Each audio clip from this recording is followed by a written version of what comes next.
प्यारे बच्चों, आप सभी का कक्षा 9th वाले सभी बच्चों का जो है त्रैमासिक परीक्षा शुरू हो चुकी है, जिसको हम लोग इंग्लिश में बोलते हैं क्वार्टरली एग्ज़ाम। यानी आपका जो क्वार्टरली एग्ज़ाम जो दिसंबर में जो चल रही है, ये परीक्षा आपका जो है संस्कृत का होने वाला है कब? तो ये 18 दिसंबर को, है ना? 18 दिसंबर को जो आपकी जो है संस्कृत की परीक्षा होने वाली है और ये वीडियो में आपको जो है हम ओरिजिनल क्वेश्चंस पेपर बताने वाले। जैसा कि आप यहाँ पे देख रहे हो ये, है ना? ये आपके ओरिजिनल क्वेश्चंस पेपर है और ये जो है आपको हम करवाने वाले हैं। टोटल आपके जो ऑब्जेक्टिव क्वेश्चन जो पूछे गए वो 70 पूछे गए, ठीक ना? और 70 में से मात्र आपको 40 क्वेश्चनों का जो है जवाब देना है। तो आपको यहाँ पे बताया गया है, तो आप अच्छे तरीके से इस वीडियो को देखिए अंतिम तक और बस इस वीडियो में जो भी आंसर बताया गया उसे अच्छे तरीके से याद कर लीजिए। और आपको ये चीज़ की हम गारंटी देते हैं कि ये ओरिजिनल क्वेश्चन पेपर है, क्योंकि बाल स्टडी पे जो है हमेशा ओरिजिनल भी बताया जाता है। साथ ही साथ हम ये पेपर को आपको डाउनलोड करना भी हम सिखाएंगे। चलो हम आपको सबसे पहले तो आप ये देख लो, देखो ये किसी का स्क्रीनशॉट लिया हुआ है, तो ये नहीं सोचिएगा कि ये गलत है ना? एकदम आप विश्वास करके चलो, ये 101% सही है, क्योंकि बाल स्टडी पे जितने भी चीज़ आपको मिलते हैं, वो सब के सब जो है ओरिजिनल ही मिलते हैं, ठीक है ना? चलो, तो ये आप ये ध्यान रखिएगा, प्रश्न संख्या 1 से 70 तक के प्रत्येक प्रश्न के 4 विकल्प दिए गए, जिनमें एक सही है। अपने द्वारा चुने गए सही विकल्प ओमर शीट पर नीला नीला या है ना काला बॉल पॉइंट पेन से चिन्हित करें। 70 प्रश्नों में से 40 का आपको क्या करना है? जवाब देना है। चलो अब हम लोग बिना समय गवाए स्टार्ट करते हैं। और ये सभी का जो है हम आपको देखो सब्जेक्टिव और ऑब्जेक्टिव, सब्जेक्टिव प्रश्न हो गया, है ना? आपका सब्जेक्टिव प्रश्न हो गया या फिर सब्जेक्टिव हो जाए या फिर ऑब्जेक्टिव, हम आपको दोनों चीज़ बताने वाले हैं। सब्जेक्टिव भी आपको हम डाउनलोड करना बता देंगे, डायरेक्ट आप पेपर सब्जेक्टिव का आंसर डाउनलोड कर लेना। और ऑब्जेक्टिव हम यहाँ पे करवा रहे हैं अभी, और इसे भी ऑब्जेक्टिव को भी हम आपको जो है डाउनलोड करना बता देंगे। चलो, तो बिना समय गवाए हम शुरू करते हैं। सबसे पहला देखो है क्वेश्चंस। सबसे पहला क्वेश्चन हमारा देखो क्या है कि नीति शतक के रचनाकार निम्न में से कौन है? तो ये हमारा जो हो जाएगा सी हो जाएगा। क्या हो जाएगा? सी। भर्तृहरि हो जाएगा, भर्तृहरि, ऑप्शन सी। चलो, इसके बाद आपका देखो दूसरा नंबर क्वेश्चन है कि विपत्ति में क्या धारण करना चाहिए? तो दूसरा का हमारा होता है बी, साहस। अगर आपके पास विपत्ति है तो आप साहस अगर आपके पास साहस है तो उस विपत्ति से आप एकदम लड़ पाइएगा। तीसरा है न्याय पथ से कौन लोग विचलित नहीं होते हैं? तो न्याय पथ से कौन लोग विचलित नहीं होते? देखो ये क्वेश्चन यहाँ पे है, न्याय पथ से कौन लोग विचलित नहीं होते? तो कौन लोग जो है विचलित नहीं होते? तो ये आपका धीर धीर पुरुष, है ना? धीर पुरुष ऑप्शन हो जाएगा इसका बी, ठीक है? चलो, इसके बाद आपका देखो चौथा नंबर प्रश्न है कि भर्तृहरि के कितने मुक्त काव्य हैं? तो चौथा का जो आपका आंसर होगा वो ए हो जाएगा। क्या हो जाएगा? ए। देखो यहाँ पे नहीं लिखा हुआ है, क्योंकि स्क्रीनशॉट लिया हुआ है ना, तो जिसका स्क्रीनशॉट लिया हुआ था उसका सारा चीज़ हटा दिया गया है, ठीक है ना? लेकिन ये आप पूरा विश्वास रखो कि यह ओरिजिनल क्वेश्चन पेपर है, यही जो है आपकी परीक्षा में जो है पूछा जाएगा। पाँचवा में देखो क्या बोल रहा है कि सत्यवातम का अर्थ निम्न में से कौन-सा है? तो 5 का आपका सही आंसर हो जाएगा, ये बी हो जाएगा, बलवानों का। बलवानों का, ठीक है? और छठा नंबर क्वेश्चन है कि पंचतंत्र कैसा नीति ग्रंथ है?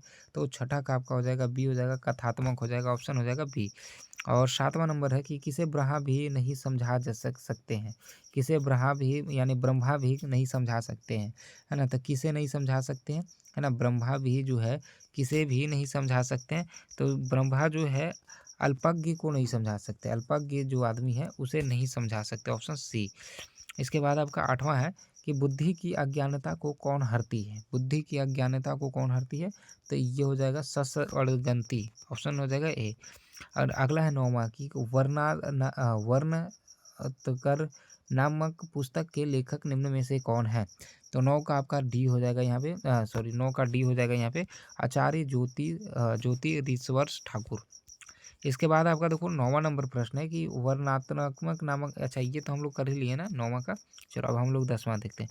10वां देखो क्या है, मगध मंडल का प्रसिद्ध लोक नृत्य निम्न में कौन सा नहीं है ना? निम्न में कौन सा नहीं है? तो 10 का हमारा सी हो जाएगा, जट जटिन हो जाएगा, ऑप्शन सी। इसके बाद हमारा 11 है, अपादान कारक में कौन सी विभक्ति प्रयुक्त होती है? तो 11 का जो आपका आंसर हो जाएगा वो सी हो जाएगा, पंचमी हो जाएगा, ऑप्शन सी। चलो, इसके बाद आपका 12 है, सम उपसर्ग से निर्मित पद निम्न में से कौन सा है? तो 12 का जो आपका यहाँ पे आंसर होगा वो 12 का सी हो जाएगा। क्या हो जाएगा? 12 का सी, संस्कृत हो जाएगा, ऑप्शन सी। इसके बाद आपका देखो 13 है कि त्वम कुत्र गच्छसि? पदत्त है ना, वाक्य में अव्यय पद निम्न में से कौन सा है? तो 13 का आपका जो आंसर होगा वो बी हो जाएगा। क्या हो जाएगा? बी, पुत्र हो जाएगा, ऑप्शन बी। इसके बाद आपका देखो है 14 नंबर कि कतवा प्रत्यय से निर्मित पद निम्न में से कौन सा है? तो 14 का जो आपका आंसर होगा वो सी हो जाएगा, ठीक, खंडितवा हो जाएगा, खंडितवा। इसके बाद आपका है 15 के बाद हो गया 16। 16 का देखो आपका जो आंसर होगा यहाँ पे क्या बोल रहा है कि अहम जलम पातुम इच्छामि रेखांकित पद में कौन सा प्रत्यय प्रयुक्त है? तो यहाँ पे आपका जो 15 का जो आंसर होगा वो ए हो जाएगा। क्या हो जाएगा? तुमुन हो जाएगा, 15 का ए हो जाएगा, ठीक ना। चलो, इसके बाद आपका देखो 16 नंबर क्वेश्चन है कि बुद्धि प्लस मतुप से निर्मित पद निम्न में से कौन सा है? तो ये आपका हो जाएगा बुद्धित्म हो जाएगा, बुद्धिमान हो जाएगा। क्या हो जाएगा? बुद्धिमान, ऑप्शन हो जाएगा इसका डी। और अगला है आपका 17 कि यौनम पद में कौन सा प्रत्यय प्रयुक्त है? तो आपका 17 का जो आंसर होगा यहाँ पे वो बी हो जाएगा, अन्न हो जाएगा, ऑप्शन बी। और इसके बाद आपका 18 है। 18 में कि सर्वन्य पद में कौन सा प्रत्यय प्रयुक्त है? तो 18 का आपका राइट आंसर हो जाएगा, ऑप्शन सी हो जाएगा, अनियर हो जाएगा। 19 है कि त्रिरज है ना, पद में कौन सा समास है? तो ये आपका 19 का जो होगा, 19 का राइट आंसर ऑप्शन बी हो जाएगा, दिग्गु हो जाएगा, ऑप्शन बी। इसके बाद आपका 20 नंबर है कि मनोज पद का संधि विच्छेद निम्न में से कौन सा है? तो 20 का आपका राइट आंसर हो जाएगा, 20 का ए हो जाएगा, मनः प्लस ज हो जाएगा, मनः प्लस ज, ऑप्शन हो जाएगा ए। 21 है विदेशिया लोक नाट्य के रचयिता निम्न में से कौन है? तो 21 का राइट आंसर यहाँ पे आपका हो जाएगा, एक मिनट, 21 का राइट आंसर यहाँ पे हो जाएगा, ऑप्शन ए हो जाएगा, भिखारी ठाकुर, ऑप्शन ए हो जाएगा। इसके बाद है आपका 22 नंबर है कि लोक जीवन का अभिन्न अंग निम्न में से कौन सा है? तो 22 का राइट आंसर ऑप्शन डी हो जाएगा, यहाँ पे नृत्य हो जाएगा, ऑप्शन डी, नृत्य हो जाएगा। इसके बाद आपका देखो है 23 का है कि विद्यापत लोक नाटक के किस अंचल में प्रचलित है? तो 23 का राइट आंसर यहाँ पे हो जाएगा, ऑप्शन ए हो जाएगा, ऑप्शन से। प्यारे बच्चों, आप सभी को हम पूरा का पूरा ऑब्जेक्टिव क्वेश्चंस करवा देंगे, ठीक है, पूरा का पूरा करवा लेंगे। बस हमारे इस चैनल को सब्सक्राइब नहीं किया ना, इस चैनल को सब्सक्राइब नहीं किया तो जल्दी से सब्सक्राइब करके वीडियो को लाइक कर दो, है ना। वीडियो को क्या करो, लाइक कर दो, ऐसे एक बार शेयर कर दो सभी अपने दोस्तों के पास, जो भी आपके दोस्त है उसके पास जल्दी से ये शेयर भी कर दो।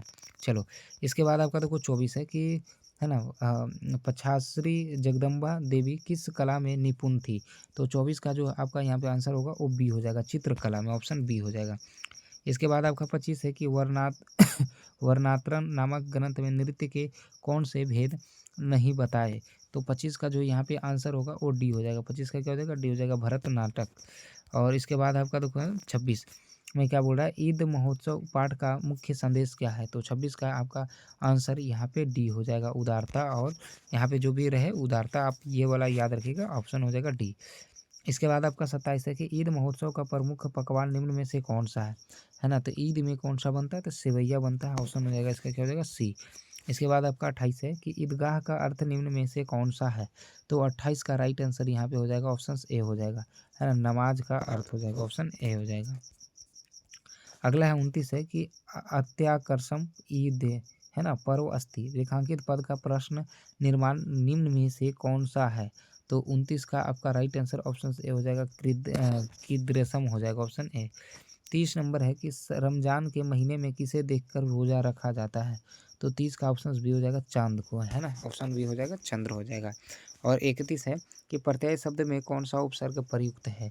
तो प्रत्यय में हमारा जो होगा, ये प्रत्यय में देखो यहाँ पे हो जाएगा, ऑप्शन सी हो जाएगा, प्रति हो जाएगा, क्या हो जाएगा, ऑप्शन सी, प्रति। इसके बाद आपका देखो 32 नंबर है कि प्राकृतिक पद में कौन सा तद्धित प्रत्यय प्रयुक्त है? तो 32 का जो राइट आंसर होगा वो ऑप्शन डी हो जाएगा, ढक प्रत्यय हो जाएगा, ऑप्शन डी। इसके बाद आपका देखो 33 नंबर है कि संस्कृत पद में कौन सा प्रत्यय प्रयुक्त है? तो 33 का जो आपका राइट आंसर होगा वो ऑप्शन डी हो जाएगा, कितने। देखो अभी हम आपको बस 7 क्वेश्चन और बचा है, ये 7 क्वेश्चन करवाने के बाद आपको हम बताएंगे कि आप जो है पेपर को कैसे डाउनलोड कर पाए, है ना, पेपर को डाउनलोड, और साथ ही साथ सब्जेक्टिव भी आंसर आपको हम बताने वाले, सब्जेक्टिव भी आंसर हम आपको बताने वाले। तो बस इस वीडियो को पूरा तक देखिए आप, है ना, और शेयर एक बार ज़रूर कर दीजिएगा अपने दोस्तों के पास, शेयर ज़रूर कर दीजिएगा, ठीक है ना। चलो, यहाँ पे देखो 34 है कि चूर धातु का रूप लोट लकार में निम्न में से कौन सा है? तो 34 का जो आपका आंसर होगा यहाँ पे ऑप्शन सी हो जाएगा, है ना, चौरई हो जाएगा, ऑप्शन सी। इसके बाद आपका है 35 की करोसी किस लकार का रूप है? तो 35 का यहाँ पे राइट आंसर ऑप्शन डी हो जाएगा, लट लकार हो जाएगा, ऑप्शन डी। इसके बाद आपका 36 है कि विदुषी पद में कौन सी विभक्ति प्रयुक्त है, तो 36 का राइट आंसर ऑप्शन सी हो जाएगा इसका, 36 का सी सप्तमी हो जाएगा ऑप्शन सी। और इसके बाद है आपका 38 है, 38 में देखो क्या बोला, तद शब्द का सप्तमी विभक्ति द्विवचन का रूप निम्न में से कौन सा है, तो 37 का जो आपका यहाँ पे आंसर होगा वो सी हो जाएगा, यहाँ पे तय हो जाएगा ऑप्शन सी। इसके बाद आपका 38 नंबर क्वेश्चन है कि दिग्गु समास का उदाहरण निम्न में से कौन है ना, तो ये हो जाएगा हमारा चतुर्युगी हो जाएगा, ऑप्शन हो जाएगा इसका सी। अब है 39 है कि मध्यम पद लोपी समास का उदाहरण निम्न में से कौन सा है, तो 39 का राइट आंसर हो जाएगा हमारा ये बी हो जाएगा, महाराज हो जाएगा ऑप्शन बी।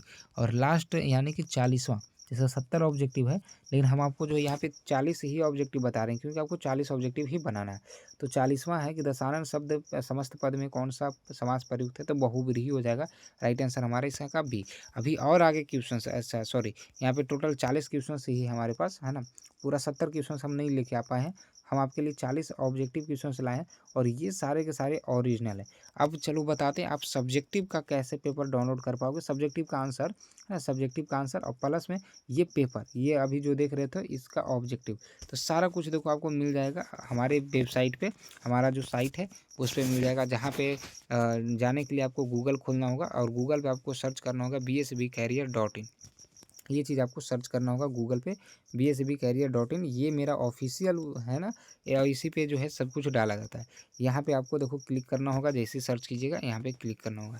अब जैसे क्लिक कीजिएगा आप इसको ऊपर बढ़ाइएगा इस तरीके से, तो यहाँ पे देखो शुरू में ही लिखा हुआ है कि अच्छा ये हिंदी के लिए, ये क्या चीज़ के लिए, ये हिंदी वाला है, ये हिंदी का है, हम लोग तो संस्कृत का देख रहे हैं ना, तो संस्कृत का देखो यहाँ पे लिखा हुआ है 18 दिसंबर और Bihar board class 9 Sanskrit original question paper quarterly exam 2025, इस पर आपको क्लिक कर देना है। अब जैसे ही आप इस पर क्लिक कीजिएगा तो देखो ये ओरिजिनल क्वेश्चन पेपर जो अभी हम बता रहे थे 18 दिसंबर के लिए कक्षा 9वीं के लिए, वही चीज़ है। अब इसको जो है आपको क्या करना है, ऊपर बढ़ाना, इसको ऊपर बढ़ाइएगा तो देखो यहाँ पे अभी आंसर लिखे नहीं है बट हम लिख देंगे, बस अभी हम जैसे वीडियो कट करेंगे ना यहाँ पे आंसर हम लिख देंगे, आप लोग आके देख लीजिएगा, ठीक है ना, क्योंकि हम वीडियो डालेंगे तभी ना। अब आपको जो है पेपर डाउनलोड करना है ना सब्जेक्टिव का, तो सब्जेक्टिव का डाउनलोड करने के लिए यहाँ पे आपको क्लिक करना होगा ये चीज़ पे, है ना, ऐसे यहाँ पे भी आपको लिखा हुआ मिल जाएगा थोड़े देर में, बस 1 मिनट में हम सब कुछ आपको क्लियर कर देंगे। तो यहाँ पे भी आपको लिखा हुआ मिल जाएगा, साथ ही साथ जैसे आप यहाँ पे क्लिक कीजिएगा ना, यहाँ पे ये वाली चीज़ पे सब्जेक्टिव आंसर, यहाँ पे भी क्लिक कीजिएगा आपका पेपर डाउनलोड हो जाएगा, सॉरी सब्जेक्टिव डाउनलोड हो जाएगा। बाकी आपको पेपर डाउनलोड करना ना, तो यहाँ पे आके क्लिक कीजिएगा, यहाँ पे आके क्लिक कीजिएगा पेपर डाउनलोड हो जाएगा, जैसे आपको हम पेपर डाउनलोड करके दिखाते हैं, क्लिक करते हैं, देखो 1 मिनट, क्या हुआ ये, अच्छा रुकिए, तो यहाँ पे क्या करना होगा, 1 मिनट रुक जाओ, यहाँ पे आके आप क्लिक कीजिएगा तो आपका क्या होगा, पेपर यहाँ पे डाउनलोड हो जाएगा, ठीक है। यहाँ पे फिर देखो साइंस का भी यहाँ पे पेपर डाला हुआ है। इसके बाद अगर आप चाहते हो कि हमारे व्हाट्सएप पे भेज दिया जाए तो व्हाट्सएप पे यहाँ पे आके ज़रूर क्लिक करना है ना, वो हमारे व्हाट्सएप को ज़रूर ज्वाइन कर लो, ताकि व्हाट्सएप पे जो पेपर भेजा जाता है वो आपको डायरेक्ट जो है मिल सके। तो सबसे पहले आप आओ जल्दी जल्दी से यहाँ पे हम इसका ऑब्जेक्टिव जो अभी तुरंत जो इसका आंसर हम लिख देते हैं, और बाकी यहाँ से आप सब्जेक्टिव जो है इसका डाउनलोड कर लो यहाँ पे, ठीक ना। चलो आके जल्दी से सर्च करो, पेपर डाउनलोड करना है तो यहाँ पे क्लिक करो, यहाँ पे जल्दी से क्लिक करो आपको।